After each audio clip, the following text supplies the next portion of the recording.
and welcome. I'm Hasina and you are watching NewsX. Well, let's take a look at some of the top stories. Israeli strikes have killed 123 people in Gaza over the last 24 hours, including 12 in a home and 9 aid seekers. According to the Gaza Health Ministry, Hamas's chief negotiator continued ceasefire talks in Egypt. As Israel prepared a full offensive to capture Gaza City, the escalation comes despite of international criticism as the war nears 2 years. Ukrainian President Vladimir Zelensky will travel to Berlin today to take part in a video conference on the war ahead of Friday's US-Russia summit in Alaska. European leaders plan to urge President Donald Trump to protect Ukraine's interests when he meets Vladimir Putin. Ukraine's defense intelligence says its drones working with other defense forces hit a Unecha oil pumping station off the Druzhba pipeline in Russia's Bryansk region. Local reports describe multiple explosions and a large fire at the facility, which supplies the Russian military-industrial complex. Emergency services were deployed to the site. Turkish Foreign Minister Hakan Fidan has urged the Kurdish YPG, which leads the US-backed Syrian Democratic Forces, to stop playing for time and honor its March agreement to integrate into Syria's state structure. While Ankara, a key ally of Syria since Bashar al-Assad's ouster, considers both the YPG and SDF as terrorist organizations. Myanmar military chief and acting president Min Aung Hlaing has ordered tighter security for politicians and voters ahead of December-January elections. Amid rising attacks on civil servants, the West has dismissed the vote as a sham, while the junta pushes forward despite ongoing conflict. UN Secretary-General Antonio Guterres says he has credible information of patterns of sexual violence by Israeli forces. His report also lists Hamas as credibly suspected of rape or sexual violence allegations. The group rejects. Israel dismisses the UN's concerns as baseless accusations. A volunteer firefighter has died from severe burns and several others have been reportedly hospitalized as wildfire rage on with strong winds and heat wave across Spain. More than 5,000 people were evacuated in Castile and Leon, with authorities warning of extreme wildfire risk and suspecting arson in several cases. Elon Musk accused Apple of unfairly favoring OpenAI's ChatGPT on the App Store and threatened legal action. Sparking a public clash with OpenAI CEO Sam Altman, the dispute marks the latest escalation in Musk's criticism of OpenAI and its close ties with Apple. Ukrainian President Volodymyr Zelensky arrived in Berlin today for urgent meetings with European allies and US President Donald Trump, according to a source in the Ukrainian delegation who spoke to AFP. The talks aim to secure a united stance ahead of Trump's upcoming summit with Russian President Vladimir Putin, with Kyiv and its partners seeking to ensure Ukraine's interests are protected in any potential discussions on ending the war. Russia has dismissed the diplomatic consultations between European leaders and Ukraine as insignificant ahead of the upcoming Alaska summit between US President Donald Trump and Russian President Vladimir Putin. Let's listen in to what Alexei Fadiev, Russian Foreign Ministry deputy spokesperson, had to say. Мы рассматриваем выпрашиваемые европейцами консультации как политические и практически ничтожное действие. Европейцы на словах поддерживают дипломатические усилия Вашингтона и Москвы по урегулированию кризиса вокруг Украины. Фактически же Евросоюз их саботирует. Now for this discussion, we're joined by Keith Vass. He's a former UK minister, joins us live from London. Thank you, Keith, for joining us today. Good to see you. Now, given Russia's dismissal of Ukraine's consultations with European leaders, how likely is that these discussions will influence the US-Russia summit in Alaska? I think that this is an extremely important meeting the one thing that we've learned about Vladimir Zelensky is that he knows how to network. What he's doing now is he is traveling himself.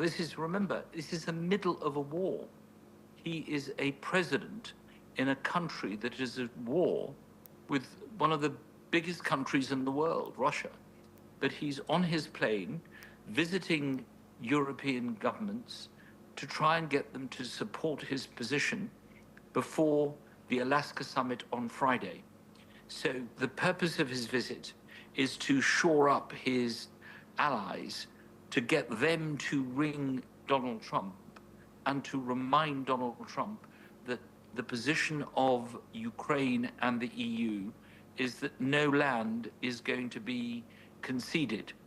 And I think it is really important that this is done for him, for Ukraine, and for the peace process. So he will continue to do this, I would imagine, until Friday, because as yet we don't know whether he's been invited to Alaska. So he might as well be going to visit Chancellor Merkel and Keir Starmer and President Macron, Donald Tusk, in order to get their support. So this is very important what he's doing, and he's doing it personally, so it is going to carry much more weight.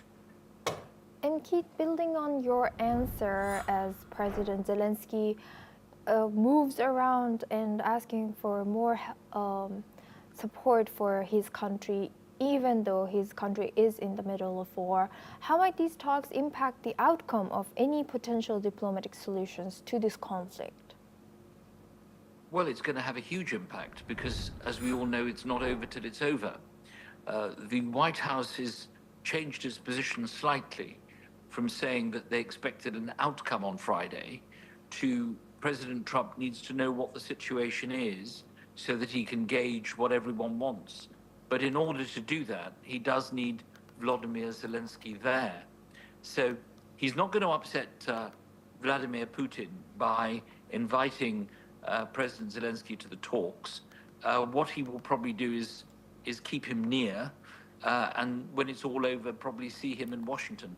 They need to revisit, remember, that very famous meeting in the Oval Office when they fell out. So this is an opportunity to rewrite history and go back and have a good discussion about what's going on. So Trump has decided first he'll meet with President Putin, and then he will meet with Vladimir Zelensky. But this lobbying has got to go on. It's absolutely vital. Thank you very much, Keith Bass, for sharing that insight. Please stay with us as we come back to you for our next discussion as well. Now we move on. Estonia has expelled a senior Russian diplomat over what it calls sanctions, violations, and crimes against the state, prompting an angry response from Moscow. Tallinn's foreign ministry said the first secretary of the Russian embassy has been declared persona non grata and must leave the country, while the diplomat's name and details of the sanctions breach were not disclosed. Officials say an Estonian citizen has already been convicted in connection with the case. Foreign Minister Margus Tsahkna accused the Russian embassy of ongoing interference in Estonia's internal affairs, warning that it must stop. Meanwhile, Moscow has condemned the move, with Foreign Ministry spokesperson Alexei Fadiv calling it a hostile act and vying retaliation. Let's listen in to what he had to say. Это уже не первое такое враждебное действие со стороны Эстонии. Надо сказать, что мы уже даже к этому привыкли. Вот, слава богу, что возвращающиеся дипломаты находят себе более полезное применение в стенах министерства. Вот. А что касается ответных шагов, то обычно они прорабатываются некоторое время и потом обнародуются. Поэтому мы своевременно предоставим комментарий относительно того, какие меры примем в отношении эстонских дипломатов. Relations between the two countries, already strained since the start of Russia-Ukraine war in 2022, are set to worsen further as Estonia and a NATO and EU member continues to back Kyiv and enforce strict sanctions on Moscow. Now we're we go back to our guest discussion with Keith Vaz. He's a former UK minister. Thank you, Keith, for staying with us. Now, what's your analysis? What could have this been that the Russian ambassador or diplomat was taken out of Estonia? Well, we haven't had the full explanation yet, but it is very unusual for a country like Estonia to be involved in such a public spat with the Russians. Obviously, they are one of the smaller EU countries. I visited Estonia many times. They're not prone to this kind of national and international media attention. So if they've done this, it must be for a specific reason. And that is why it's really important that we find out precisely why that should be. And until we do, we can't really reach a solution to this problem and this issue. And how will Estonia's expulsion of this Russian diplomat impact its already strained relations with Moscow, especially in the context of it being a member of NATO and EU? Well, Estonia is no friend of the Russian government, so they don't mind upsetting the Russians. They want to make sure that the Russians stay where they are in Russia. So I don't think it will affect their reputation. I would imagine they would have explained to NATO and EU partners exactly what they were doing. I think to Estonia, the EU is more important than NATO, given the circumstances, as nobody quite knows where NATO stands these days. But there would have been a proper explanation given to allies before they took this action. As far as Russia is concerned, of course, when you expel any diplomats, people are going to be very unhappy and they're going to deny what's going on, as the Russians have done.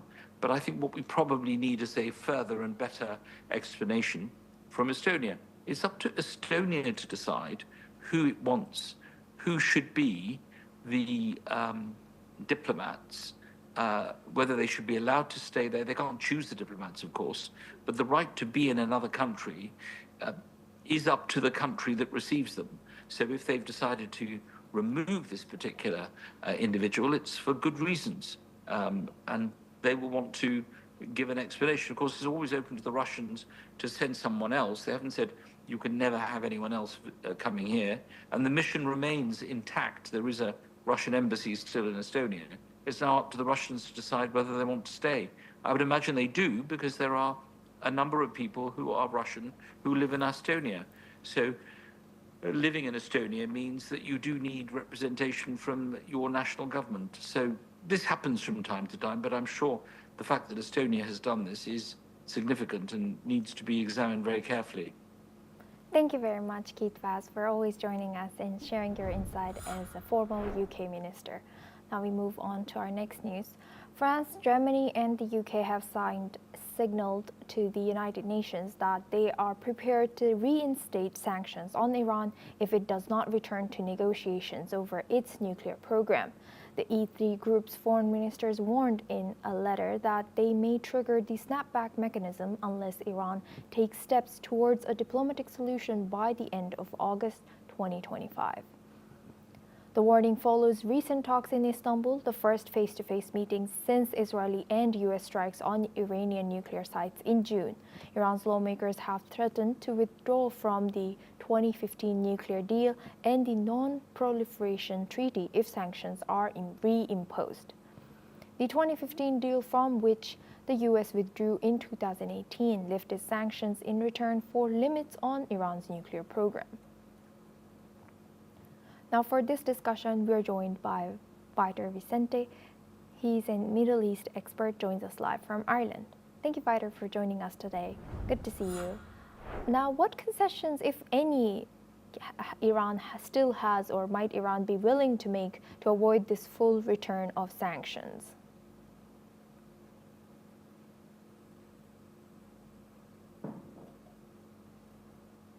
Vitor, could you hear me? I can, yeah. Yeah, so I'm asking what concessions, if any, might Iran be willing to make to avoid full return of sanctions? Sorry, what sign? Say it again. So what concessions, if any, might Iran be willing to make to avoid a full return of sanctions on itself? Sure. Should I answer now? Could you hear me? Yeah. So, are we live? Should I answer now? Yes, we are live. Okay. You may answer, yes. Great. Apologies.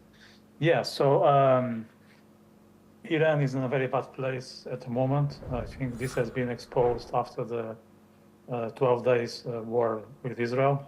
As a matter of fact, I was in Israel myself when the war started, and I left a few days before it finished.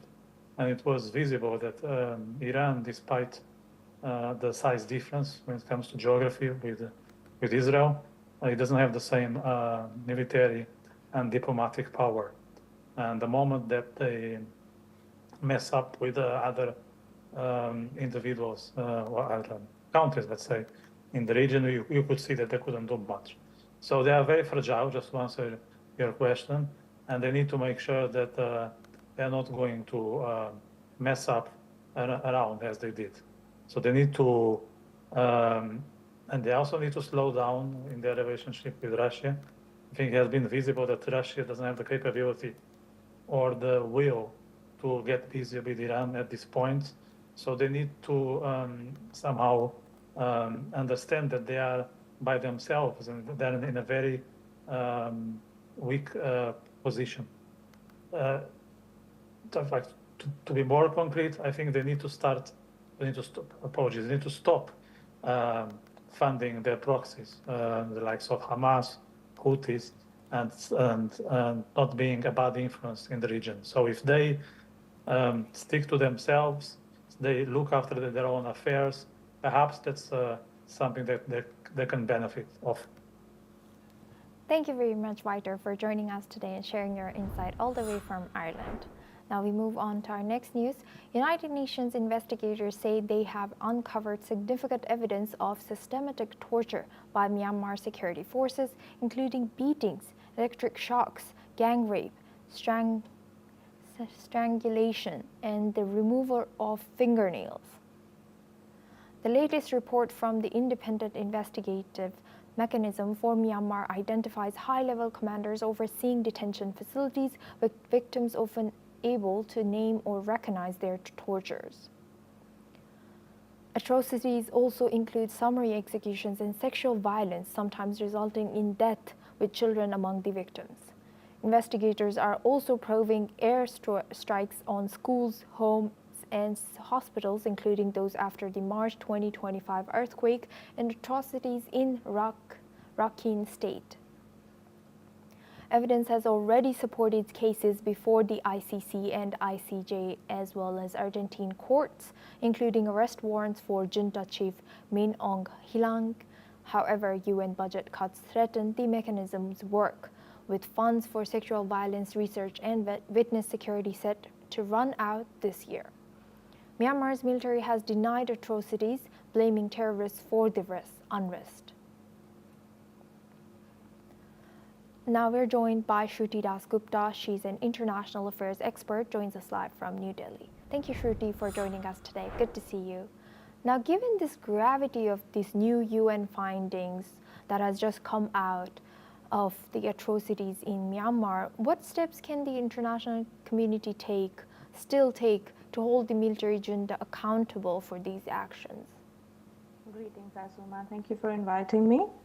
I understand that the Myanmar junta regime is already cornered. It is troubled on all borders. It has a very small sliver of actual land that it actually controls. Towards its northern side, near the border of China, it is facing a lot of attacks from ethnic groups which are armed by China and controlled by China. On the other side, it is facing Arakan groups that are asking for a separate Rakhine state. Out of the 17 provinces in the Rakhine state, there are 15 of them already under the control of Arakan army, an independent body that does not listen to the junta regime. So when you talk about atrocities, the junta regime has proven to people of different ethnicities that they will go all out and whenever they can to show force and ensure that the people are no longer able to rise. The kind of atrocities that have been listed, not just now, there was a report earlier in 2023 as well. Every year after year, independent bodies come out with such reports and show that the military coup in Myanmar continues to exacerbate the situation and make it more inhumane for all residents. And ethnic groups are that's why gaining credence and popularity, where people of the land feel that they're safer under an ethnic group that at least recognizes their particular needs. So what the international body can do, as you asked, there are already sanctions on Myanmar. There are already a lot of pressure internationally on Myanmar. The ICC has been seeking a warrant for the arrest of the junta regime chief, which is Min Aung. So from what I understand, they can't really do much unless they walk in with the UN peacekeeping force and take control of the region. They can't do much. What they can, what is now I know is happening on ground is slowly and steadily the Chinese influence on these groups is being minimized by the presence of US forces in that particular Rakhine state itself. And there might be a separation. We might see that the country of Myanmar be segregated into smaller sections on ethnic lines so that they are more controllable and people feel that they have a voice and presence. And Shruti, now could reduce support for this investigation and investigative mechanism allow Myanmar's military to avoid further international scrutiny? There's a reduced support and they still manage to kind of find so much. And it's systematic. It is done by the power of the gun. It doesn't really matter whether people believe it's happening or not, and on which particular ethnicity is harmed. There are more than one. There is not just the Rohingyas that are facing that. There are the Buddhists there. There are the Chin tribe there, and the Naga tribes. And India shares a border with all of them, and the porous border. All of this force, all of this brewing aggression flows into Bangladesh and India, and while China, of course, manages to control and arm groups to ensure that its particular mining in Myanmar continues unobstructed. So I don't know how the situation can be changed or moved, or whether the condemnation or the support for any such independent research is going to change actually what is happening on ground. Thank you very much, Shruti Dasgupta, for sharing that. Please stay with us as we come back to you for our next discussion as well. Now, Bangladesh's Anti-Corruption Commission has accused ousted former Prime Minister Sheikh Hasina and her family, including her niece, British lawmaker Tulip Siddiq, of abusing power in new corruption cases. Officials told a Dhaka court on Wednesday the charges relate to an alleged land grab involving lucrative plots near the capital. Siddiq, who resigned as Britain's anti-corruption minister in January after being named in the probes, has called the process persecution and a farce and remains outside Bangladesh. An ACC lawyer said the investigators had obtained documents including her correspondence and claimed to have strong evidence against her. The new cases come in addition to 3 other corruption trials opened earlier this week, all naming Hasina, who also faces separate charges of crimes against humanity over a deadly crackdown on student-led protests. Let's listen in to a few local reactions. But still, আমি মনে করি এটা ঠিক আছে মামলা হচ্ছে মামলার সঠিক তদন্ত হোক তথ্যাদি এবং অন্যান্য যে সব অনুষঙ্গ আছে সেগুলোর ভিত্তিতে একটা ভালো প্রসিকিউশন হোক আমরা আশাবাদী যে এটার ফলাফল আসুক এটা চাই না যে আবার জনগণের সাথে প্রতারণা করে কোন শক্তি হাসিনার বিচার বা হাসিনার সম্পত্তি বাজেয়াপ্ত বা দুর্নীতির বিচার অর্থ ফিরিয়ে আনার নামে আবার জনগণের সাথে প্রতারণা করুক। আমরা চাই এগুলো সুষ্ঠুভাবে বিচার হোক, দেশের যে সম্পত্তিগুলো পাচার হয়েছে তা দেশে ফিরে আসুক এবং যত দ্রুত সম্ভব, যত সূক্ষ্মভাবে সম্ভব এবং নিরপেক্ষভাবে সম্ভব এই আদালতে হাসিনা এবং তার Now for this discussion, we go back to our guest discussion with Shruti Dasgupta. She's an international affairs expert. Thank you, Shruti, for staying with us. Now, how might this latest corruption allegation against Sheikh Hasina, also her niece, affect the political landscape in Bangladesh, particularly in light of her long-standing leadership? Azuma, we need to understand it's not just her and her niece, it's her entire family. So every family member, her son, her daughter, her niece, her sister, and anybody associated with Hasina is facing a lot of court cases under the Yunus regime. But let me tell you, a year ago, at this particular time, we international experts were discussing the $2 million corruption case against Mohammed Yunus, who is right now the de facto head of Bangladesh. So Bangladesh has a very sad history of having corruption inbred into its system. The Anti-Corruption Bureau at that time had called out 252 million taka corruption and mismanagement. He was also accused, Yunus was also accused of labor law violation and embezzling funds from the Grameen telecom systems, welfare systems. So this is the man that's heading now. And I have seen personally through whatever media reports that trickle out of Bangladesh, because you have to understand there is a media block there as well. Any anti-Yunus media bite that is coming out is either suppressed or labeled as traitorous and is shut down. So there is a biased media narrative that is coming out from Bangladesh, and what I understand very, very clearly is that the Yunus regime, which is basically the Jamaat-e-Islami regime, is wanting to take control of the legacy of Mujibur Rahman and Sheikh Hasina. Her long-standing rule, her familial rule on that region did not really, it came with its own thorns, okay? It had corruption. Yes, every one of those families was given land in that particular graft case, as the papers are showing. And if it was fair, then not everybody would be this land rich. So there is definitely a little bit of a bias, but that comes with corrupted power centers, which is of which Bangladesh is very much a part of. So it is difficult to analyze this in a balanced perspective. Yunus regime is just as corrupt. The man who has accused Hasina was himself accused of corruption in 2024 and was de-seated from his role in the Anti-Corruption Bureau. The only reason why he has been now re-established is because he was the private secretary of Khalida Zia, and he was, because of that, his association with the BNP, the ACC chairman is now running a free trial on anybody that they think they want against, that are working against the Yunus regime. So it's very politically biased. Thank you very much for sharing that insight, and always nice hearing from you. That was Shruti Dasgupta. She's an international affairs expert. This is all we have time for. We will continue to bring more news updates from around the world.